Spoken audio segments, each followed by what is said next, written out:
Mae'r tonau ar emynau o'r Caniedydd Cynulleidfaol, llyfr emynau'r annibynwyr. Dechreuwn gydag emyn pedrog 1081 o Fendigaid Geidwad. Ar y dôn, Maes Gwyn.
Dyma emyn arall sydd wedi gysylltu â thôn arbennig y meddyliau llawer ohono. Geiriau adnabyddus Williams Pantycelyn, marchog Iesu yn llwyddiannus, gwisg dy gleddyf ar dy glin. Ar dôn, hyfrydol, gwaith Rowland Hugh Pritchard o'r Bala, ac yntau heb gyrraedd ei 20 oed pan ei cyfansoddodd. Rhif yr emyn, 609. Yes,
Un o donau Dr Joseph Parry nawr, dyma ddyn a allai gyfansoddi tôn a mynd iddi, ac y mae Côr Caersalem yn ffefryn bob amser yn oedfa'r plant. Nad yw'r geiriau gan Thomas Levy yn ymddangos yn addas iawn I blant efallai, o ganu bendigedig fydd canu'r dydd a ddaw, pan una'r holl gantorion yng nghôr y Wynfa draw, 1148.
Awn ni ddyffryn aman am yr emyn a'r dôn nesaf, 1092. Emyn Watkin Wyn, y dôn hyfryd wlad, gan ei gyfaill D.W. Lewis, ysgolfeistir ym Mryn Aman. Rwy'n caru enw'r hyfryd wlad, y wlad tu draw i'r bedd, lle mae di-gymysg bir fwynhad, lle mae tragwyddol hedd. Y nefol wlad, lle mae tragwyddol bir fwynhad.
Enw cartref y cyfansoddwr D. Emlyn Evans sydd ar y dôn nesaf. Tre Wen a Thomas Jones Dinbych sydd bu ar geiriau. 653. Miwn fod fy mhrynwr yn fyw am prynodd a thaliad mor ddrud.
Nawr fe genir yr emyn 491, emyn hyderus Robert ap Gwilym Ddu, ar y dôn Bethlehem Green, o waith Matthew Davies.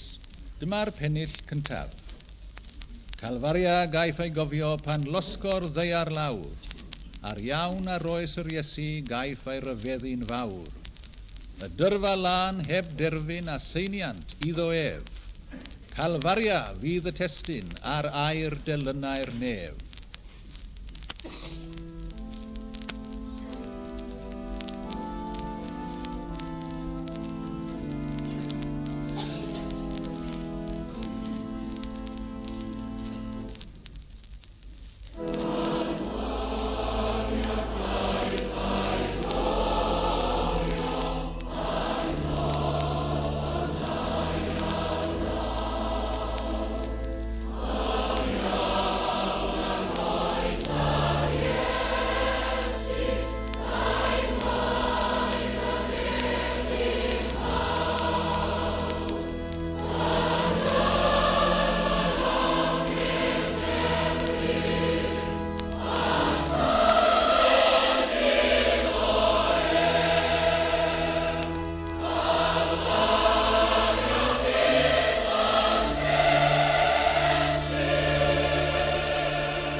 Y mae grym a welon nerthol y tu ôl i'r dôn nesaf hon ar geiriau Emyn 789, Emyn David Charles.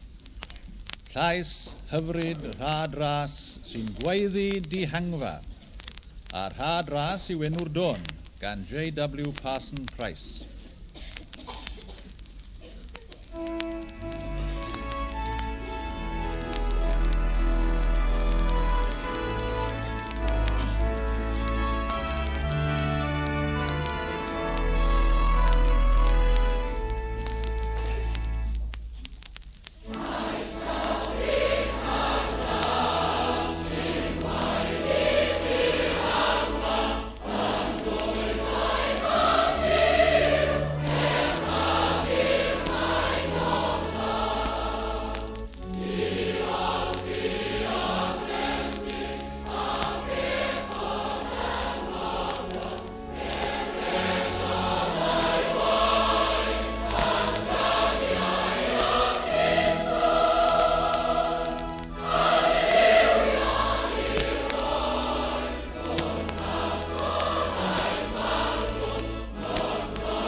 Anthem yw Pebyll yr Arglwydd gan Dr Joseph Parry.